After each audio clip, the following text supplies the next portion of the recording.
सर्वप्रथम त Vikram बुर्तेल YouTube channel मार्फत मेरो आवाज सुनिदिने तपाईहरू सबैलाई मेरो नमस्कार। म विक्रम। आज म महान साहित्यकार तथा राजनीतिज्ञ बीपी कोइरालाद्वारा लेखिएको कथा कर्नेलको घोडा वाचन गर्दैछु, जसमा उहाँले नारी यौन मनोविज्ञान र आकांक्षाहरूलाई साङ्केतिक ढङ्गबाट सुन्दर रूपमा प्रस्तुत गर्नुभएको छ। कथामा श्रीमान श्रीमतीको रूपमा कर्नेल र कर्नेलनी गरी दुई पात्र छन्। कथाले उनीहरू बीचको असन्तुष्ट यौन जीवन र यसबाट उनीहरूको दाम्पत्य जीवनमा देखिएको खटपटलाई देखाइरहेको छ। समग्रमा भन्नुपर्दा दाम्पत्य जीवनमा यौन सन्तुष्टिको महत्त्वमाथि कथाले प्रकाश पार्न खोजिरहेको देखिन्छ।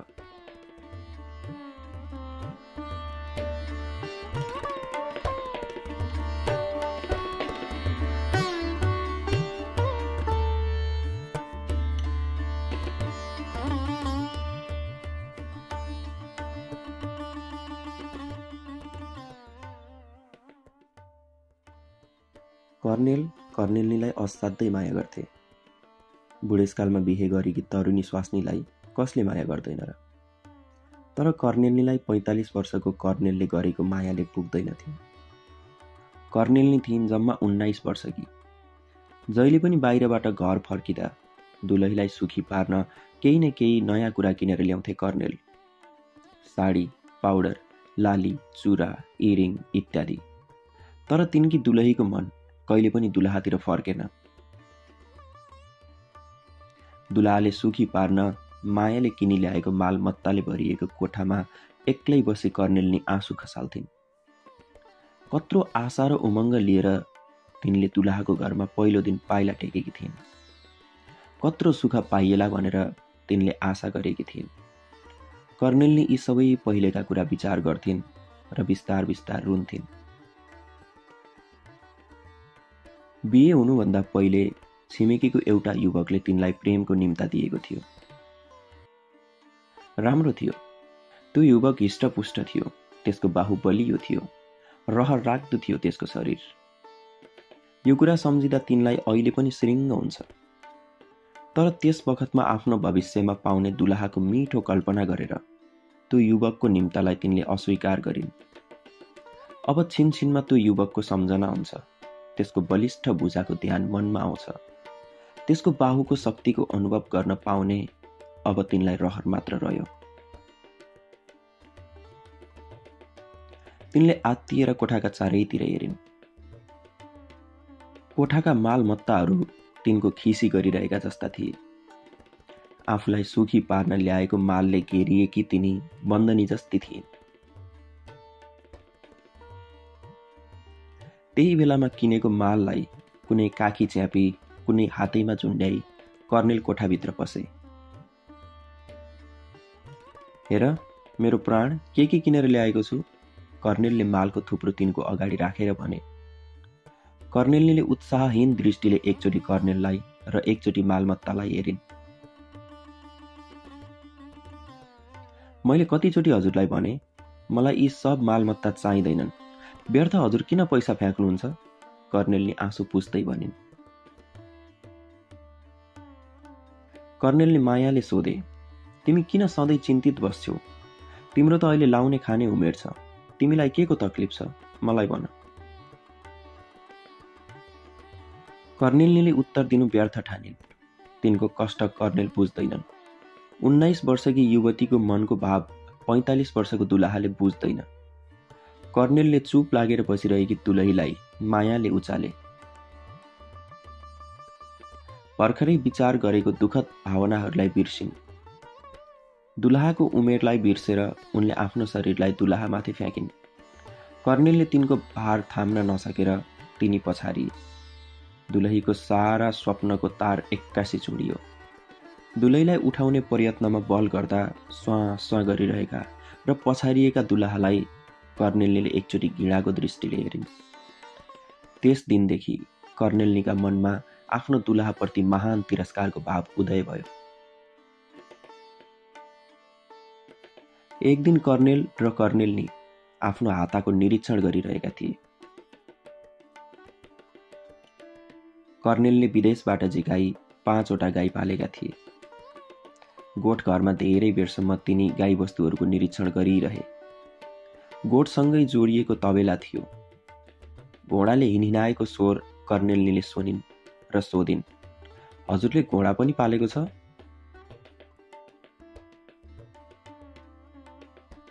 कर्णेलले रहरसँग यो सेतो घोडा किनेका थिए। सधैँ आफै बसी दाना खुवाउँथे, आफै उभिएर दिनहुँ त्यसलाई मल्न लाउँथे र एकचोटि नित्य बिहान त्यसमा चढी हावा खान निस्कन्थे। तर यता यिनले घोडापट्टि उति ध्यान दिएका थिएनन्। त्यसमा नचढेको पनि निकै भएको थियो। हिँड न, जाउँ त्यसलाई हेर्न, तिनले दुलहीलाई भने। मालिक आएको देखेपछि घोडा अगाडिका दुवै टाप भुइँमा थचारी थचारी हिँडाउन थाल्यो। अँध्यारोमा बाँधिएको त्यो घोडाको आँखा टलक्क टल्किरहेको थियो। हिँडाउँदा त्यसको नाकका दुवै पोरा फुलेर ठूला हुन्थे। त्यसका नसाहरू त्यसको गोडामा साँप बेरिए चाहिँ लाग्थे। कर्णेलनीलाई यो घोडा एउटा रहर लाग्दो कुरा लाग्यो। जब तिनले त्यसलाई छुन खोजिन्, त्यसले तिनलाई छुन दिएन। गर्दन यताउति फ्याँकी टोकुला जस्तो गर्यो। घोडाको त्यस्तो स्वभावदेखि कर्णेलनी डराइनन्, झन् आकर्षित भइन्।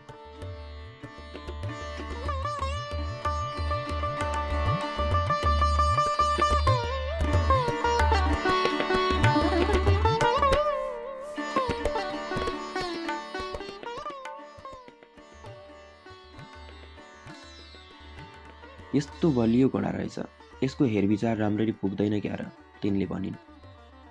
पहिले किनेर ल्याएको ताका त म निकै यसको हेरविचार गर्थेँ, तर अहिले यता सैसमाथि यसको जिम्मेवारी छोडिदिएको छु। त्यसैले यसको स्याहार गर्छ। कति सबतिर आँखा पुर्याउनु। कर्णेलनीले भनिन्, म यसको जिम्मा लिन्छु। सैसको के भर, यता दाना टाइममा दिन्छ कि दिँदैन? सैसहरू दाना चोरेर बेच्छन् पनि। आफूले पालेको वस्तुको आफै स्याहार गर्नुपर्छ। कर्णेल मुसुक्क हाँसे, केही उत्तर दिएनन्। भोलिपल्टदेखि कर्णेलनी आफै बसी त्यसलाई दाना दिन थालिन्। पहिले पहिले त घोडा तिनलाई आफू नजिक आउन दिँदैनथ्यो, तर पछि आफ्नो मायाले तिनले घोडाको स्वभावमाथि विजय पाइन्। दाना खुवाइरहेको बेलामा कर्णेलनी घोडाको नजिकै उभिएर त्यसको पिठ्यूमा हात राख्थिन्। घोडाको शरीर तिनको हातले स्पर्श हुन साथ सिरिङ्ग हुन्थ्यो। दानामा गाडेको मुखलाई माथि उठाएर घोडा एकछिन हिँडिनाउँथ्यो। एक दुईचोटि त्यो गोडा ठटाउँथ्यो। तल ठोकेको पटाइमा टापको प्रहार पर्दा त्यो अस्तबलको निशब्दता भङ्ग हुन्थ्यो। झिँगाहरूले घोडालाई पिरेछन् भन्ने कर्णेलनीलाई थाहा हुन्थ्यो। घोडाको राम्ररी स्याहार पुर्याएको हुँदा तिनलाई सन्तोष थियो। कर्णेललाई यो कुरा मन पर्दैनथ्यो। दुलहीले यसरी घोडाको स्याहार गरेको दिनमा एक दुईचोटि हेर्नु एउटा कुरा थियो। दिनभरि अस्तबलमै बसिरहनु सरासर मुनासिब होइन। सहिस छँदाछँदै आफै दाना खुवाउन किन जानु, आफै घोडा मल्न किन जानु? एक दिन कर्णेलले कर्णेलनीलाई भने, कर्णेलनी, तिमी कति घोडाको फिक्री गर्छौ? घरमा भान्सा के भयो कसो भयो त्यसको तिमीलाई वास्ता छैन। घोडाको चाहिने त्यत्रो सुरुसा? म बाहुनी होइन, भान्सामा ढोकिरहने। मलाई जे मन लाग्छ त्यही गर्छु। घोडाको हेरचाह गर्दा शान्ति पाउँछु। त्यति पनि तिमीलाई असह्य भयो? एक्कासी त्रुद्ध भएर कर्णेलनीले भनिन्, तिमीलाई के को दुःख छ? यो सबै कुरा मलाई सुनाउँछौ? तिम्रो मनमा के को अशान्ति छ? यो घोडाको सुरुसा गरेर तिमीलाई शान्ति? तिम्रो मेरो प्रति पनि कर्तव्य छ नि। घोडालाई गरेको जति पनि कहिले एक छिनका लागि मेरो विचार गर्यौ? साँचो भनौँ, मलाई त घोडादेखि ईर्ष्या छ तिम्रो चालाले कर्णेलनी। कर्णेलले रुला रुला जस्तो गरेर भने। कर्णेलनीले केही उत्तर दिइनन्। घिडाले ओठलाई वक्र पारी दुलाहामाथि दृष्टिपात गरिन्। बुढो उमेरमा पनि गहभरि आँसु पारेको देख्दा तिनलाई यो दृश्य अत्यन्त नसुहाउँदो र घृणित लाग्यो। एक दिन कर्णेल र कर्णेलनी दुवै तबेलामा गए। कर्णेलले घोडामा चढ्ने इच्छा जाहेर गरे। तर जब जब कर्नेल त्यसको नजिक जान्थे त्यो टोकुला जस्तो गर्थ्यो। कर्नेल नि जाँदा हिनहिनाउन थाल्यो। कर्नेल नि गएर त्यसलाई सुमसुम्याउन थालिन्। घोडा हिनहिनाएर गोडा भुइँमा हानेर आफ्नो कृतज्ञताको परिचय दियो। बडो कठिनाइसँग कर्नेल घोडामा चढ्न सके, तर घोडा तिनको बसमा हुन मानेन। अगाडिका दुवै टाप उठाएर आफू अगाडि नबढ्ने ढिपी गर्न थाल्यो। कर्नेल घोडा चढ्न निपुण थिए। तिनी लोट्न त लोटेनन्, तर तिनलाई एक्कासै रिस उठ्यो र हातमा लिएको कोर्राले निर्दयतापूर्वक घोडालाई पिट्न थाले। घोडाको पिठ्यूमा कोर्राको एक चोट पर्न साथ कर्नेल नि निर्दयी भनेर कराउन थालिन्। घोडा कोर्राको चोट पाउँदा पनि नचेतेर अगाडि बढेन।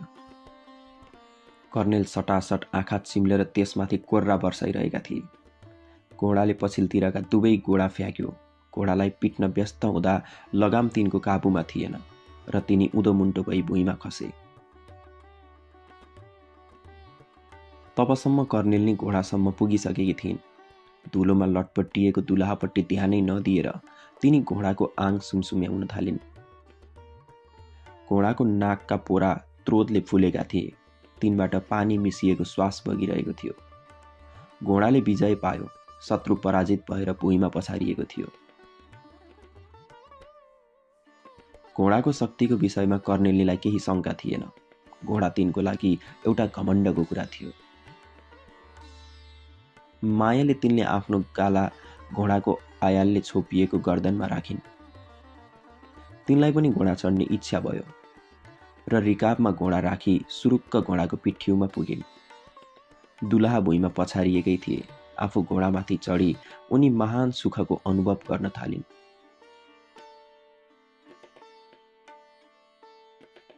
आज तिनले दुलाहासित साटो फेर्ने मौका पाइन्। घोडाको प्रति तिनको माया झन बढ्यो। यसो गर्दन टेढो पारेर उनले धुलो चाटिरहेको दुलाहालाई महान घृणाको नजरले हेरेर घोडालाई यसो अडी लाइन्। घोडा फूलको भारी लिए झैं नाच्दै हिँड्यो। जब तिनी फर्केर आइन्, कर्नेल उभिरहेका थिए। तिनका कोटमा एक दुई ठाउँमा धुलो अझ लागेको थियो। कपाल खजमजिएको थियो। खसेको टोपी धुलैमा थियो।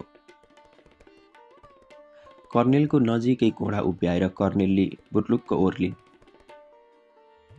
तिनले आफ्नो कृतज्ञताको परिचय दिन घोडालाई ताप दिइन्। घोडा बडो तीखो स्वरले हिनहिनायो। कर्नेललाई यस्तो महान सुखको कहिले पनि अनुभव भएको थिएन।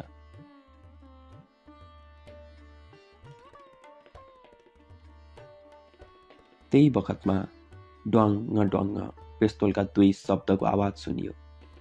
घोडा एकछिन लरबरियो र भुइँमा पछारियो। कर्नेलको हातमा पेस्तोल थियो र त्यसको प्वालबाट अझै धुवाँ आइरहेको थियो। घोडाको पेटबाट रगतको बहल बगिरहेको थियो। कर्नेलले एकचोटि घोडातिर हेरिन्, फेरि अर्कोचोटि आफ्नो दुलाहातिर।